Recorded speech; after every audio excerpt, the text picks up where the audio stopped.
farm pond, just owned by your average farmer of the day, George Glacier. April of 1941 brings our area 5 days of just constant heavy rainfall. That floods this pond, and its excess weight in water is enough to collapse its base into the cavern system beneath it, effectively draining his entire pond overnight. So the next morning, you can imagine good old George tootling on the tractor through the field, and suddenly he realizes, I don't have a pond anymore. I'd be a little bit shocked, but George was a responsible, intelligent man. He did the same thing that either one of us would have done. He got back on his tractor, rode home, he got his wife, he got all of his kids and a couple lanterns, came back and sent them into the cave to see if it was dangerous. Never saw him again, lived happily ever after. That's what you guys are here for today.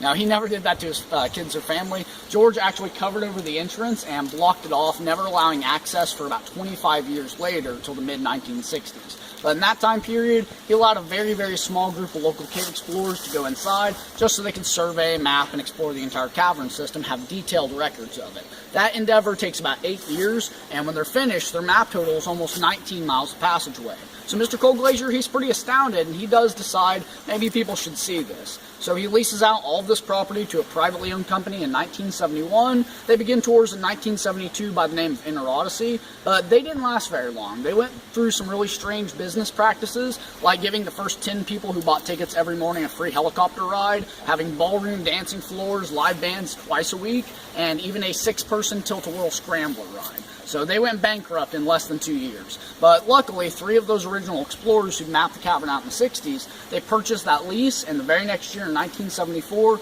we opened our doors as Bluespring Caverns. Which you guys can tell, we don't have anything crazy like a helicopter, so we're still in business, and it is still owned and operated by 2 of.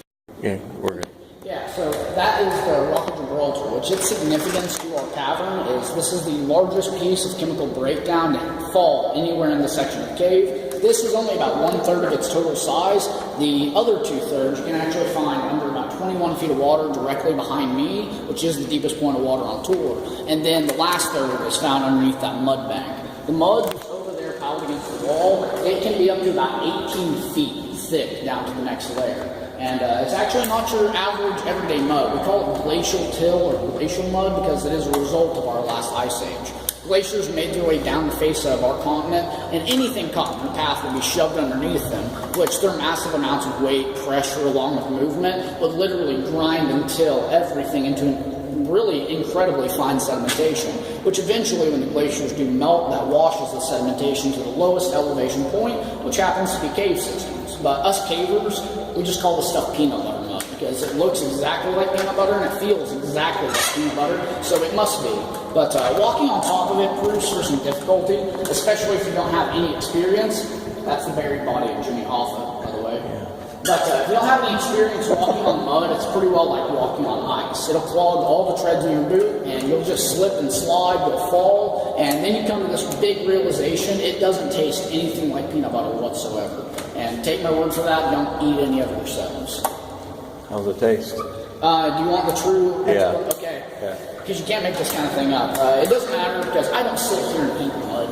But if you're a caver, it doesn't matter if you're going to get a drink out of your water bottle or you're wiping your mouth for a second. Anything that happens inside the cave, you're going to get mud inside your mouth.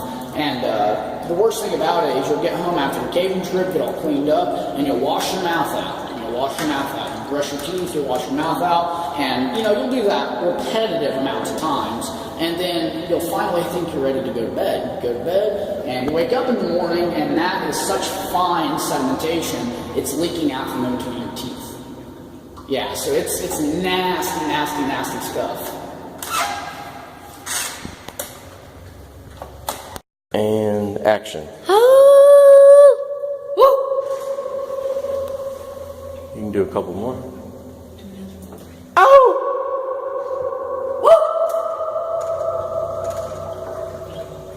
And, sir, if one of the kids causes more trouble than the other one, you can feel free to just pick them up by the back of their jacket and dangle them there. No, it's fine. I won't do that. They seem pretty well. He's giving you the evil eye. I bet he is. You know that was a joke, right? No, I do a lot of joking. You got to take everything I say with a grain of salt.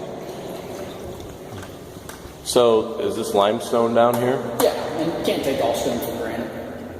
That's the worst joke I promise. Granite stone? Aha! And But we have bunk beds. They fit up to 96 people. The red tin buildings are multi-person restrooms, multiple stalls on each side. We get change rooms off the side of those. Basin sinks over there for kids. Full snack bar with everything from coffee, hot chocolate, full Pepsi fridge, hot dog machine. So they're really roughing it when they spend the night here. Like I said, we do a photo slideshow at the end of the night. You can see the slideshow projector slide over there, which to this day we use a 78 carousel, one of the clickers. So constantly, paper slides. That's our favorite part of the entire demonstration. Love it. But yeah, every Friday and Saturday night from October to April, it is bustling in here with up to 96 people. And we take them through the boat tour, of course, which you guys just saw that. We take them through the wild tour, which is the exploring part, crawling, climbing, wetland and nasty. I do a demonstration right here of horizontal and vertical caving. We lay out all of our gear on these tables, explain past, present, and future gear for caving, how it works, safety rules and tips, and then I also do vertical caving, which is ascending and rappelling from this road. And again, with the vertical caving, we show them the ancient, old, and new methods of going up and down roads.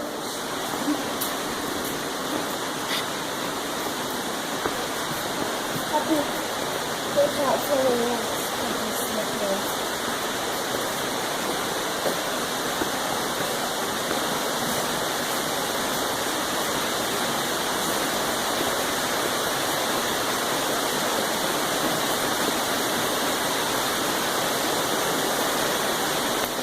Earlier, they run horizontally and vertically through all the stone, which the horizontal layer is called the bedding plane, the vertical layer is called the joint of the stone, and when fresh water gets in between those two layers, carbonic acid exists in all fresh water. It will begin degrading at just the bedding plane and just the joint, disconnecting square or rectangular pieces from ceiling and walls, until eventually they just can't support their own weight and they shear off the ceiling, resulting in another 90-degree flat square angle. And that's the process of chemical erosion known as breakdown.